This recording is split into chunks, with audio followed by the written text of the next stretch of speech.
오늘 저는 가정의 달을 마무리하면서 행복한 가정을 위하여라는 제목으로 말씀을 통해 함께 은혜 나누는 시간 갖기를 원합니다. 가족과 한 시간이라고 하는 조금 오래된 책인데 아주 오래된 건 아니고요. 2012년도에 신인철이라고 하는 분이 이 책을 세상에 내놓았습니다. 그 책 표지에 큰 제목 밑에 이런 글이 적혀 있습니다. 매일 만나는 행복한 기적 이렇게 쓰여 있고, 그리고 그림 사파로 곰 가족, 아빠 곰이 앞에 있고 엄마 곰이 그 뒤에 있고 새끼 곰이 뾰족 이렇게 얼굴 내밀고 있는 그런 사파가 그려진 책입니다. 그리고 그 책 표지 제일 하단에 보면 오늘과 다른 내일을 만드는 가족의 힘, 그리고 그 밑에 성공한 사람들 뒤에는 항상 남다른 가족이 있었다. 여러분, 이 책은 현재의 부정적인 가족상을 이야기하고자 쓴 책이 아닙니다. 오히려 가족과 보내는 시간을 통해서 가족의 의미를 되살리고자 쓴 책이에요. 이 책에 나오는 물론 가명입니다. 김태철이라고 하는 사장의 이야기가 거기 있습니다. 전직은 식당에서 식자재와 주방기기 등을 납품하는 그런 업체의 영업부장이었습니다. 대출받아서 식당을 시작했는데 장사가 되지 않아서 불 꺼진 식당에 홀로 앉아 손님들이 남기고 간 소주를 한데 모아가지고 한숨과 걱정으로 시간을 보내다가 늦은 시간에야 집으로 돌아가는, 그래서 눈을 붙이는 것이 습관이 되어가는 김태철이라고 하는 그 사장. 그러던 어느 날 집으로 가는데 평상시 같으면 독서실에 있어야 될 고등학교 2학년 막내 아들이 아파트 입구에서 서성거리고 있었습니다. 독서실 안 가고 웬일이냐? 김 사장이 아들에게 묻습니다. 아들이 아무 말 없이 손에 뭔가를 내밀었습니다. 보니까 저금 통장이었어요. 그리고 통장 안에 이렇게 보니까 180만 원이 찍혀져 있었습니다. 김 사장에게야 이 돈이 많은 돈은 아니지만 막내 아들에게는 어마어마하게 큰 돈이었습니다. 안쪽에는 포스트잇이 하나 붙어 있었는데 이런 내용의 글이 적혀 있었습니다. 아버지, 저의 전 재산입니다. 드리는 것이 아니고 빌려드리는 것이니까 가게 대박 나시면 갚으시기 바랍니다. 아빠, 이 돈으로 찌라시도 돌리고 메뉴도 좀 개발하샴 이렇게 쓰여 있었습니다. 갑자기 김 사장의 가슴에서는 뭔가 울컥하고 뜨거운 것이 샘솟았습니다. 그 길로 김 사장은 그간 가졌던 부정적인 마음을 고쳐먹고 긍정적인 마인드로 자신의 식당이 처한 문제점과 해결책이 무엇인지에 대해서 고민하기 시작을 했습니다. 그리고 메뉴를 단순화시키고 단골 고객들에 대한 그 마일리지 제도를 도입을 했고 또 각고의 노력을 합니다. 불과 1년 만에 성공적인 식당 경영자로 거듭날 수 있었다고 하는 그런 내용의 글입니다. 가족은 언제든 내 편이 되어주는 사람들입니다. 그러므로 가족의 소중함을 알고 서로에게 도움이 되어지는, 또 도움을 주는 사람이 되어야 될 줄 믿습니다. 떠난 후에 후회하며 아무리 풍성한 제사상을 차려줘도 별 의미가 없습니다. 저는 우리 박갑재 집사님 금요일 날 밤 10시 조금 넘어서 사고 났습니다. 길을 가는데 오토바이가 와서 받아서 오토바이 사고로 지금 응급실에서 사경을 헤매고 있다는 말씀을 들었어요. 신앙생활을 열심히 그 전주까지도 열심히 했던 분입니다.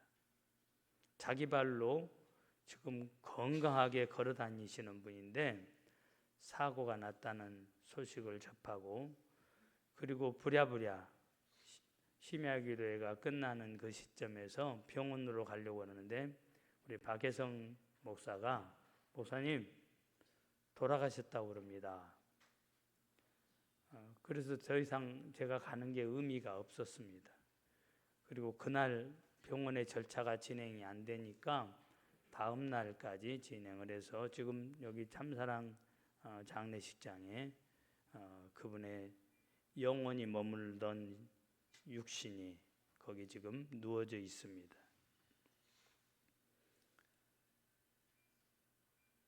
어제 장례식장 임종 1호 예배를 드리면서 가족 구성원들의 한 사람 한 사람 이렇게 봤습니다. 큰아들, 딸 하나, 아들 하나, 그리고 사이들, 그리고 손주들. 갑자기 당하는 그 죽음이었기 때문에 하염없이 눈물을 흘리고 있는 모습을 봤습니다. 그러면서 오래전에 제가 사랑하는 분, 우리 아버님이죠. 죽음 앞에서 나는 그때 뭐 했던가 저를 떠올리기 시작했습니다. 저를 떠올리면서 그때 제 마음을 가장 아프게 했던 것이 이렇게 가실 줄 알았으면 더 잘해드릴 건데 내가 그때 이렇게 말씀을 들을 건데 그게 얼마나 후회로 남는지요. 못 해드린 것만 생각이 나니까 후회로 남았습니다. 그래서 설교 중에 마무리에 그런 이야기를 잠깐 했어요. 여러분 있을 때 잘해야 돼요. 내가 너가 언제 어떻게 될지 아무도 모릅니다. 우리는 큰 소리 칠 것 하나도 없습니다. 아무리 건강해도 이 땅에서 100년, 120년 살 사람 없습니다.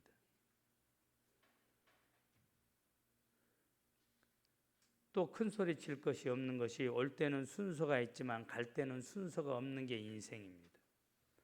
젊은 사람도 팍팍팍 가는 세상이에요. 그렇기 때문에 늘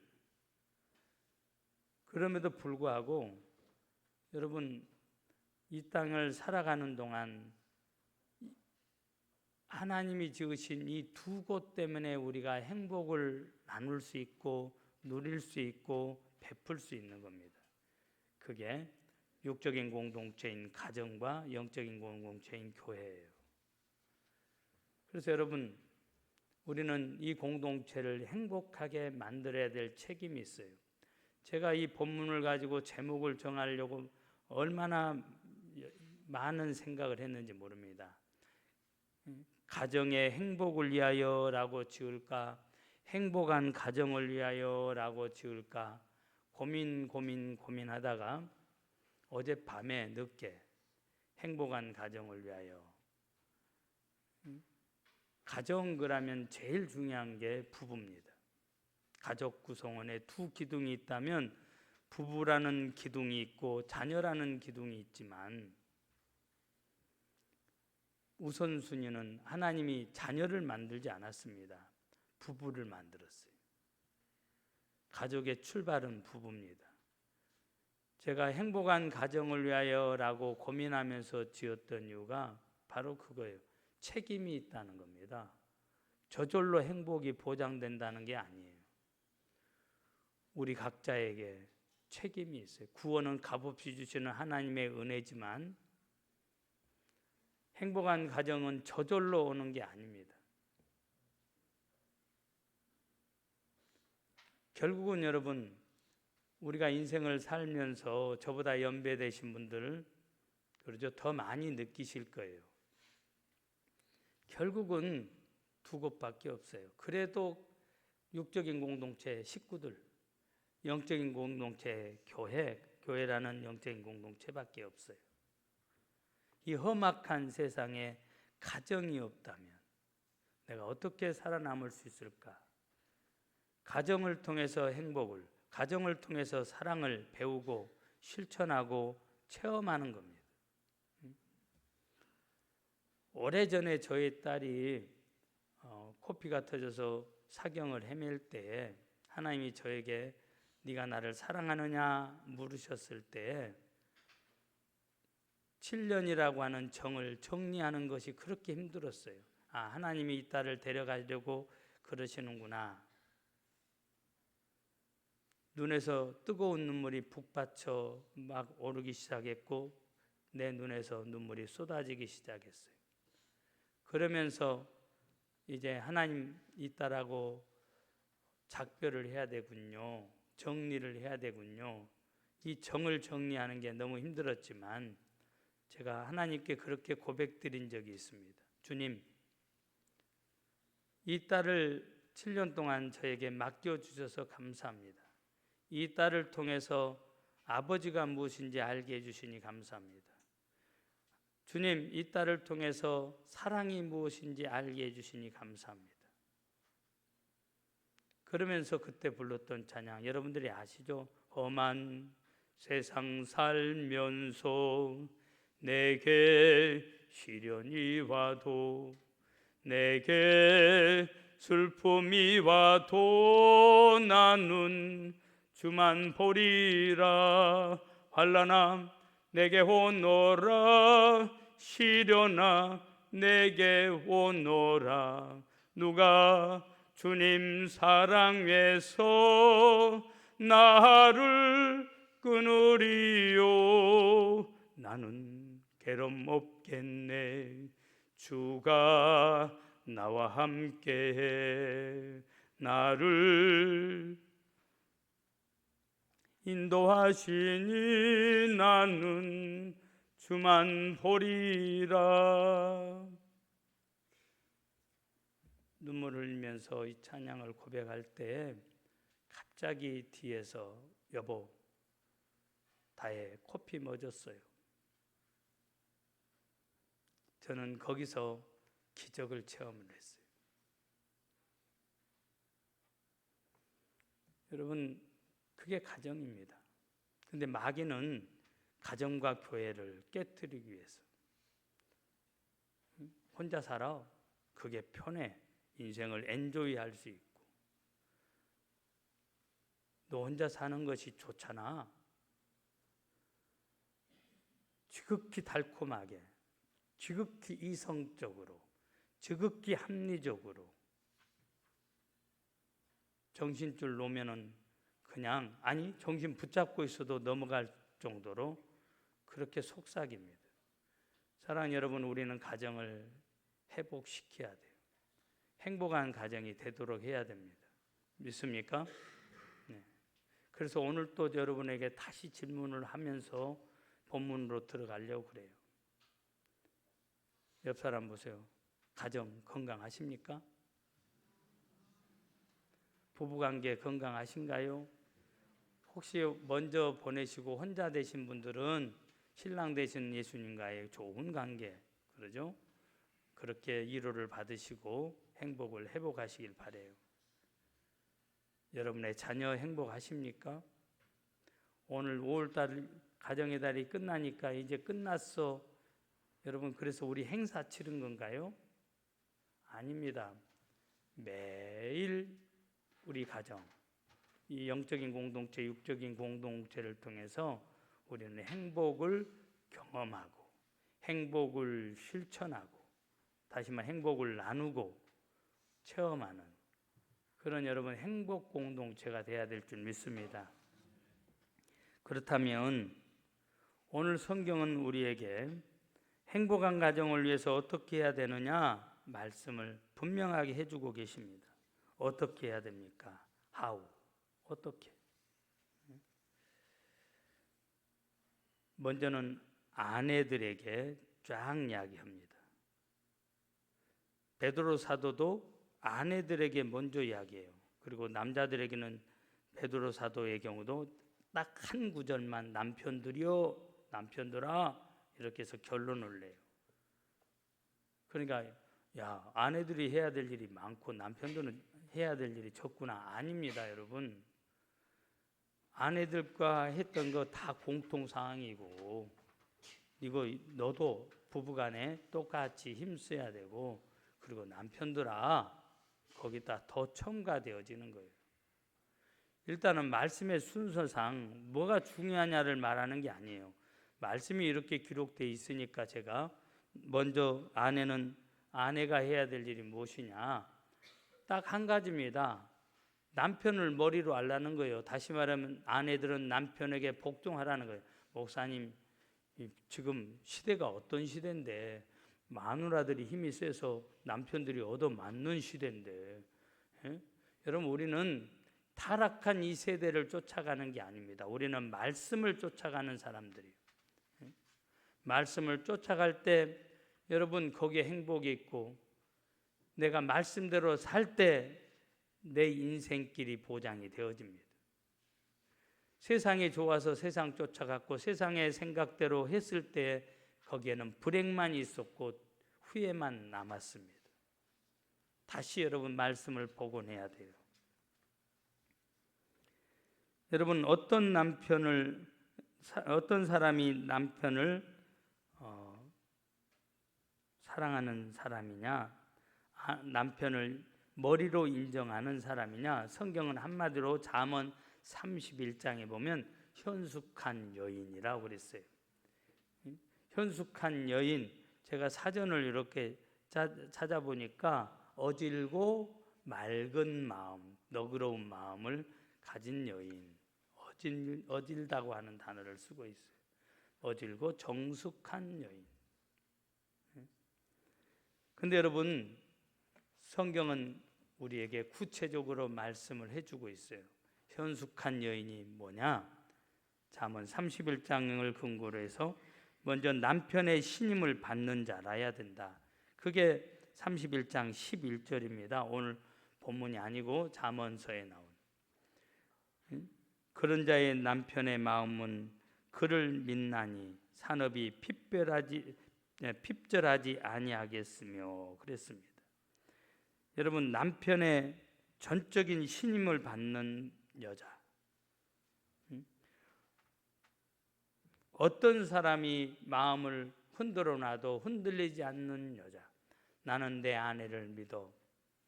나는 내 아내를 신뢰해. 남편의 신임을 받는. 두 번째, 여러분 선을 행하는 자라고 말씀을 하고 있습니다. 선을 행하는 사람.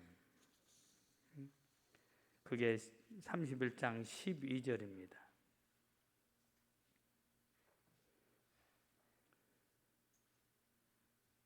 예물을 너무 단장하려고 하지 말고 마음을 단장하라 그랬습니다. 그래서 여러분 남편에게 칭찬하는 말, 격려하는 말, 위로하는 말, 그러죠? 남편의 길을 살려주는 여인. 세 번째, 남편의 칭찬을 듣는 자가 현숙한 여인이다. 28절부터 29절에 집에 가셔서 잠언 31장을 정독을 해주세요. 여러분 남편의 칭찬을 듣는 여자가 돼야 됩니다. 본문 말씀처럼 칭찬하는 남편도 돼야 돼요. 그러죠? 남편이 칭찬할 수 있도록.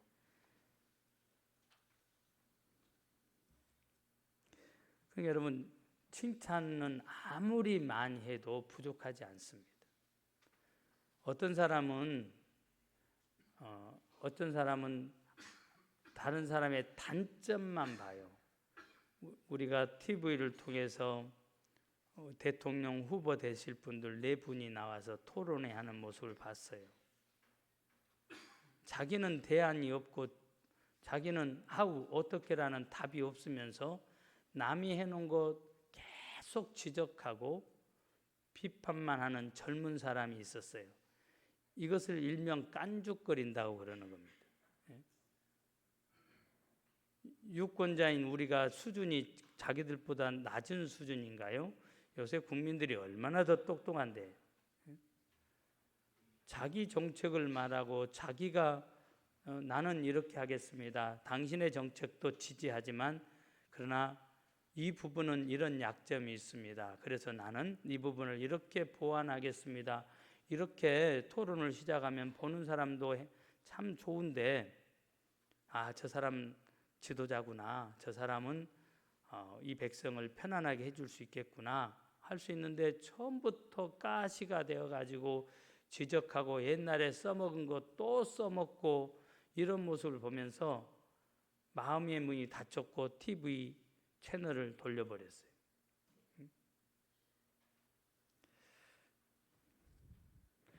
여러분 부부관계도 마찬가지입니다. 단점 없는 사람이 어디 있습니까? 여기 있는 제가 여러분 완벽한 사람인가요? 저도 부족함이 너무 많아. 여러분이 저를 이쁘게 봐줘서 여기 있는 것이고 그러는 당신은 제가 이쁜 구석이 많아서인가요? 아니에요. 우리 모두가 부족하니까 부족함을 채우려고 하니까 당신을 만나도 행복한 거예요. 믿습니까? 예. 장점을 인정을 해주는 거예요. 그러니까 좋은 점을 말해줘도 말하면 얼마나 좋아요?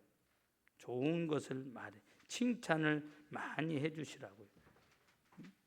그래서 제가 사실은 사랑하는 사람들에게 꼭 해줘야 되는 말 참 많은 게 있는데 제가 설교를 준비하면서 30분 안에 이 설교를 마쳐야 되니까 싹 빼버렸습니다. 여러분 한마디로 남편을 칭찬해 주는데 남편이 한 말 또 하고 한 말 또 해도 그냥 들어주세요. 지혜롭지 못한 여인은 뻥치고 있네 이러면서 한 말 또 하네. 이건 지혜롭지 못한 거예요. 같이 호응해 주세요. 남편은 아내의 사랑으로 기가 사는 겁니다. 네 번째, 여러분 남편을 존경하는 여인이 현숙한 여인이라 그랬습니다. 31장 12절이죠. 제가 오래전에 성지 연수를 몇몇 분들과 함께 했습니다. 거기에는 평신도들도 있었고 목사님들도 계셨습니다. 목사님 부부들도 계셨는데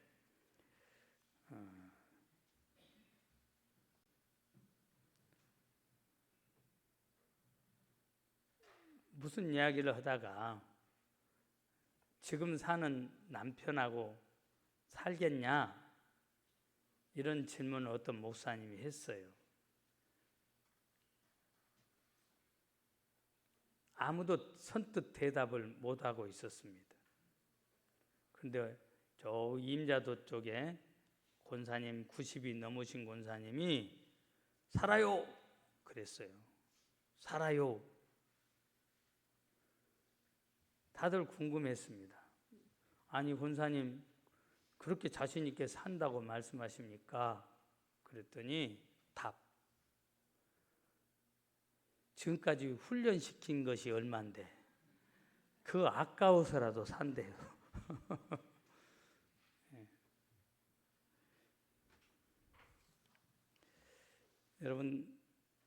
여러분의 남편 여러분 존경하시는가요?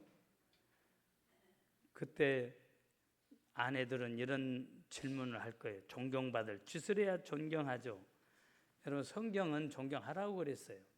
존경받을 짓을 해서 우리가 하나님 사랑받는 거 아니에요. 여러분, 내가 사랑받을 짓을 해서 하나님께 사랑받습니까?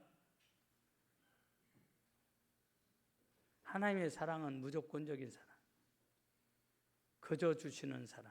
성경에 하나님이 명령했으니까 네 감정은 동의 못해도 주님이 말씀하셨잖아요. 원수라도 사랑해라. 이 말에 네가 순종할래 안 할래? 내가 너의 감정을 묻는 게 아니다.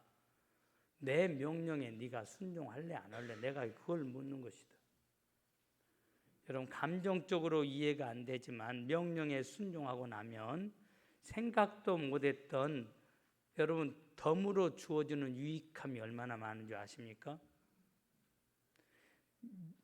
존경받지 못한다고 계속 미워해 보세요. 미운지 골라서 합니다. 그러나 여러분, 이 명령에 순종하면 거기에 하나님이 더해 주시는 은혜가 임하게 돼 있어요. 믿습니까? 네. 다섯 번째, 살림을 규모 있게 하는 여인이 현숙한 여인이다. 15절부터 16절이에요. 그러면서 외모를 너무 꾸미지 말고 내 마음을 단장해라. 치장하지 말라는 말 아닙니다. 여인들은 예쁘게 단장해야 돼요. 여인들은 예쁘게 단장해야 되는 책임과 의무가 있어요. 그렇지 않으면 여러분 참 추해져요. 단장해야 돼요. 그러나 우선이 있습니다. 마음을 단장하라는 거예요. 여섯 번째, 자비를 베푼 사람이다. 그게 31장 20절이에요. 곤고한 자에게 손을 펴며 궁핍한 자를 위하여 손을 내밀며. 우리가 살다 보면 여인들은 살림을 하기 때문에 머리가 빨리 돌아가고 계산적이에요. 저는 가게를 가면 남자가 장사하는 집을 가요. 제가 남성이기 때문에가 아니에요. 남자가 장사하는 집은 가서 말 몇 마디 건네면 우수가 늘 있어. 근데 여인들은 그게 잘 안 돼. 계산을 다 하고 있으니까. 여러분, 힘들고 어려워도 주고 베풀고 섬기는 것을 게을리하지 마세요.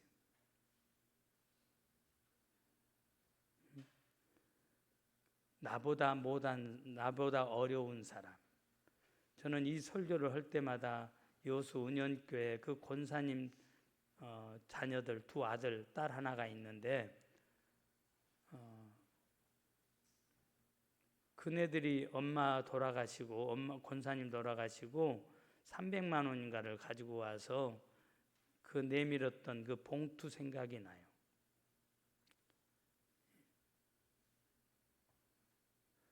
그 힘들고 어렵지만 그 돈을 내밀었을 때 그때 목회하셨던 김정명 목사님이 야, 너네들도 어려우면서 왜 이거를 가져왔어? 목사님, 우리 어머니가 늘 말씀하셨어요. 우리보다 더 어려운 사람들이 있으니까 항상 그들에게 손을 내밀라고, 손을 이게 베푸는 일을 게을리하지 말라고. 목사님, 우리도 어렵지만 우리보다 더 어려운 사람들을 위해서 써주세요. 그때 이분이 목사로서 하나님 앞에 뜨거운 눈물을 흘려요. 왜? 자기가 개척을 해서 20년 동안 같이 신앙생활을 하면서 그렇게 가난하게 살았어. 그냥 내가 하나님이라면 막 부어줘 버리고 싶은 집인데 그렇게 가난했어. 그런데 이 권사님이 이게 가난했지만 이게 정말 신앙 훈련을 잘했구나, 자녀들에게. 목사님, 일부는 누나가 너무 어려워서 줬고 나머지입니다. 장례식 치르고 난 나머지입니다. 하나님 은혜로 장례식 잘 마쳤습니다. 그래서 이것을 가져왔습니다. 이게 스토리거든요. 하나님이 저 권사님 이 땅에서는 힘들고 어렵게 살았지만 누구보다도 상급이 많은 사람이라고 갑자기 부러워졌고 그 자녀들 앞에서 부끄러움을 느꼈다. 목사로서 안타까운 마음만 가지고 있었는데 아니었구나.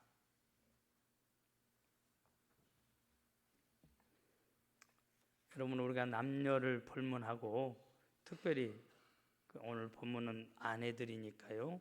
아내들에게 말씀을 드려요. 자비를 베푸는 사람, 궁핍한 자에게 손을 내밀 수 있는 그런 아내가 되었으면 합니다. 7번째, 혀로 선한 말을 하는 사람. 그게 26절이죠. 혀로 인애의 법을 말하며, 그렇게 은혜로운 말, 덕스러운 말, 칭찬한 말을 여러분 그러죠? 하라는 말씀이에요. 그리고 8번째 마지막이 30절에 여호와를 경외하는 자. 예수님 잘 믿는 신앙. 영적인 것은 여러분 영원한 겁니다. 가정에서의 아내의 역할은 엄청 중요해요. 그러니까 가정에서 아내가 없으면 가정이 없다 할 정도로 아내의 역할은 중요합니다.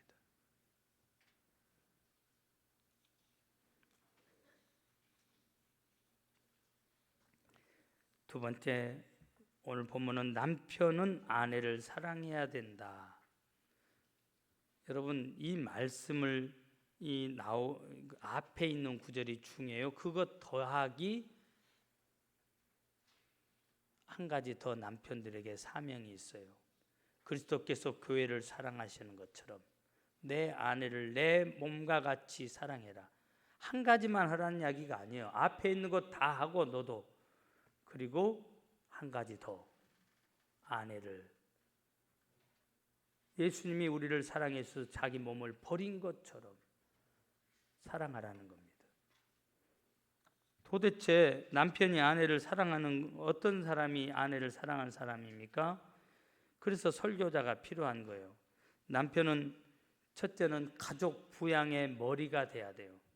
요새는 여러분 부부간에 함께 벌어야 되고 참 힘들죠. 바라기는 아내는 살림을 하고, 그리고 아내는 남편이 번 돈을 부지런히 쓰고, 그리고 남편이 다 가족 부양을 할 수 있는 그런 능력 있는 남편들이 되기를 바라요. 믿습니까? 어째서 아멘 소리가, 저 남자분들 잘 나가다가 뭔 말이요? 이러고 계신 것 같아요. 기도하세요. 하나님 말씀대로, 말씀이 이렇게 돼 있지 않습니까? 그러니까 우리 가족 내가 부양하게 해주세요. 제가 하나님 앞에 목회 시작하면서 기도했던 거 있어요. 자존심의 문제이기도 했고요. 뭘 기도한 줄 아세요? 하나님, 내가 우리 교인의 문제를 가지고 다른 분에게 가서 부탁하고 기도받고 그러지 않게 해주세요. 우리 교인의 문제는, 교회는 내가 해결할 수 있도록 해주세요. 그래서 내게 은사도 공급해 주시고 필요한 것도 주시고, 그걸 그렇게 많이 기도했어요. 그 기도 응답 받았어요. 말씀대로 여러분 기도하세요. 하나님 앞에. 주님, 내가 우리 가족의 경제적인 문제, 내가 벌어서 아내가 마음껏, 나는 돈 버느라고 쓸 시간이 없으니까 내 아내가 마음껏 쓸 수 있도록. 여러분, 부부는 상급을 같이 받는 자예요. 믿습니까? 남편 혼자만 받는 게 아니에요. 같이 받는 거예요. 사랑하는 남편들이요, 내가 마음껏 벌고 아내가 마음껏 쓰고 그렇게 되어지길 바랍니다. 그게 아내를 사랑하는 거라고 성경이 말씀하고 있어요. 두 번째, 여러분, 아내를 사랑하는 것이 뭐예요? 보호하는 책임이 있어요. 여러분, 바깥에 저녁에 빠시락거리가 나면 네가 나가봐, 마누라한테 나가보라고 이러면 안 돼요. 단순히 여러분 그것만 말하는 게 아닙니다. 모든 것에서 남편이 보호자, 울타리가 돼야 됩니다. 믿습니까? 우리 마누라는 힘이 세고요, 남자들 맷도 감당할 수 있어요? 아니에요, 여러분. 아내는 연약하다고 성경은 말하고 있어요. 시간 때문에 여러분, 남편은 절대 폭력을 쓰면 안 돼요. 저한테 물어보세요. 제가 여러분 성질이 별로 뭐 좋은 사람인 줄 아세요? 그렇지 않아요. 그러나 우리 아버지한테 배운 게 있어요. 보고 배운 게 있어요. 거친 말, 욕하는 말, 폭력. 여러분, 이건 저를 자랑하는 게 아니에요. 아버지한테 배운 거예요. 써본 적이 없어요. 어쩌다 실수했을지라도 여러분 오늘 이 말씀을 듣고 잘못했다고 하세요. 용서를 구하세요. 그리고 지금부터는 언어 폭력도 폭력이에요. 욕하지 마세요. 함부로 말하지 마세요. 거칠게 말하지 마세요. 손으로 쓰는 물리적인 폭력, 이거는 말할 것도 없고 손을 뿌려버리든지 없애버리든지. 그리고 여러분, 남편들은 무엇에 중독되면 안 돼요. 좋은 일도 나쁜 일도 시간 버리는 것이라면 중독이 된 겁니다. 절제할 수 있어야 돼요. 안 좋은 것은 더더군다나 가까이 가서도 안 돼요. 이제 말씀을 마칩니다. 사랑하는 아내들이요, 남편들이요, 행복한 가정을 원하지 않은 사람 없습니다. 다 행복한 가정을 원합니다. 그러나 행복한 가정은 저절로 주어지지 않습니다. 오늘 저와 여러분들이 말씀대로 살아낼 때에 하나님이 행복을 주셔야 내 가정이 행복해져요. 믿습니까? 여호와께서 집을 세우지 아니하시면 세우는 자의 수고가 헛되며 여호와께서 성을 지키지 아니하시면 파수꾼의 깨어 있음이 헛되도다. 키는 하나님이 가지고 계신데 그 전에 하나님이 나를 책임져 줄 수 있도록 우리가 해야 될 우리의 파트가 있어요. 남편은 남편으로서, 아내는 아내로서 오늘 주신 말씀을 실천하는 것입니다. 눈을 감겠습니다.